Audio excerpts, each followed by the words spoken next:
Guerra Mundial Z. Una historia oral de la guerra zombie. Autor Max Brooks. Introducción. He recibido muchos nombres: la crisis, los años oscuros, la plaga de los muertos vivientes, así como otras denominaciones nuevas y moderadas como Guerra Mundial Z o Primera Guerra Z.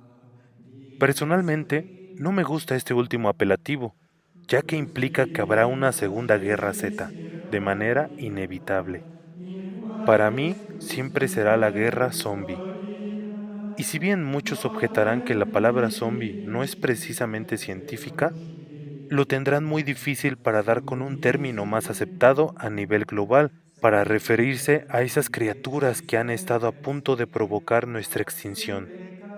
Zombie sigue siendo una palabra devastadora, con una capacidad de evocación sin parangón a la hora de despertar tantos recuerdos o emociones, y son, precisamente unos y otras, el objeto de este libro. Esta crónica del mayor conflicto de la historia de la humanidad tiene su origen en un enfrentamiento mucho más modesto y mucho más personal entre un servidor y la presidenta de la Comisión de Informes de Posguerra de las Naciones Unidas. Mi trabajo inicial para la comisión podría ser descrito como una obra de amor, ni más ni menos. Los viajes que me pagaron, los permisos de seguridad y la gran cantidad de traductores, tanto humanos como electrónicos, que me facilitaron, así como ese pequeño pero tremendamente valioso transcriptor activado por voz, el mejor regalo que le podían dar al mecanógrafo más lento del mundo, que ha sido para mí compañero de fatigas. Demuestran lo mucho que se respetaba y valoraba mi labor en este proyecto, así que no hace falta decir que fue desconcertante descubrir que prácticamente la mitad del mismo había sido eliminado de la edición final del informe.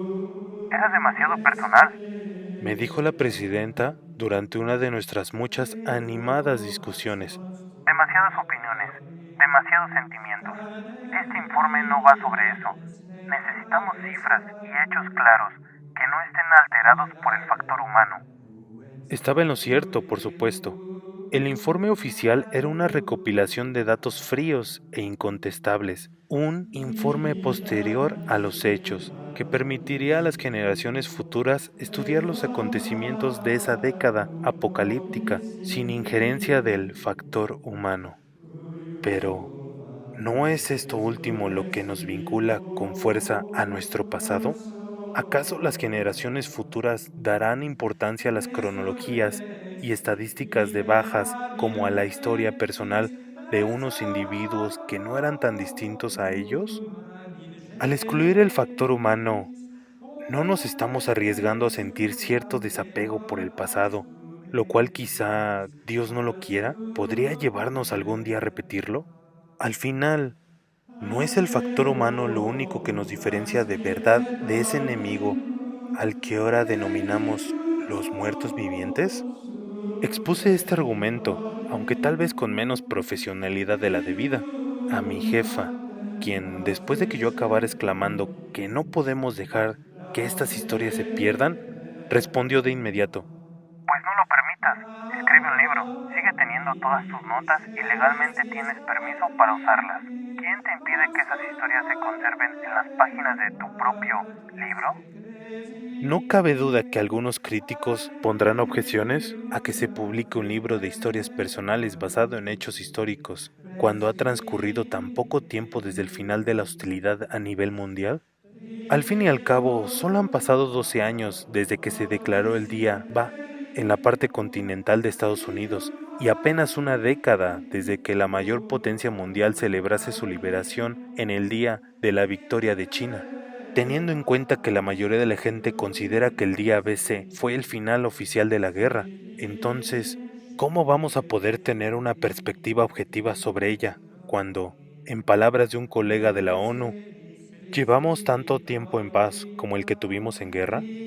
Es un argumento muy válido que requiere una respuesta. En el caso de esta generación, de aquellos que han luchado y sufrido para que podamos disfrutar de esta década en paz, el tiempo es tanto un enemigo como un aliado. Sí, En años venideros podremos mirar el pasado de una forma mucho más clara, veremos esos recuerdos con más sentido común a través del punto de vista de un mundo de posguerra más maduro. Pero muchos de aquellos que quizá ya no existan, porque estarán atrapados en unos cuerpos y espíritus demasiado quebrados y lastimados como para apreciar los frutos cosechados por la victoria. No es un gran secreto que la expectativa de vida a nivel global es una pálida sombra de lo que era antes de la guerra. La malnutrición, la polución y el incremento de enfermedades erradicadas anteriormente, incluso en Estados Unidos, a pesar de que hemos experimentado un resurgimiento económico y de que ahora contamos con un sistema sanitario universal, forman parte de nuestra realidad actual. Simplemente no hay suficientes recursos como para atender todas las secuelas físicas y psicológicas que enfrentan las víctimas. Por culpa de este enemigo, el paso del tiempo me he permitido el lujo de renunciar a mirar el pasado con objetividad y publicar los relatos de estos supervivientes. Tal vez dentro de unas décadas, alguien asumirá la tarea de recopilar los recuerdos de unos supervivientes más viejos y más sabios. Tal vez incluso lo haga yo mismo. Aunque este libro sea fundamentalmente un compendio de recuerdos personales, incluye muchos detalles tecnológicos, sociales, económicos y de muchos otros tipos que se recogían en el informe original de la comisión, ya que tienen cierta relación con la historia de las personas recogidas en estas páginas. Este libro les pertenece a ellos y no a mí, por lo que he intentado que mi presencia resultara indetectable en la medida de lo posible. Las preguntas incluidas en el texto están ahí solo para ilustrar lo que podrían haber hecho los lectores. He intentado no hacer ningún tipo de juicio de valor o comentario. Si hay que eliminar algún factor humano del texto, que sea el mío.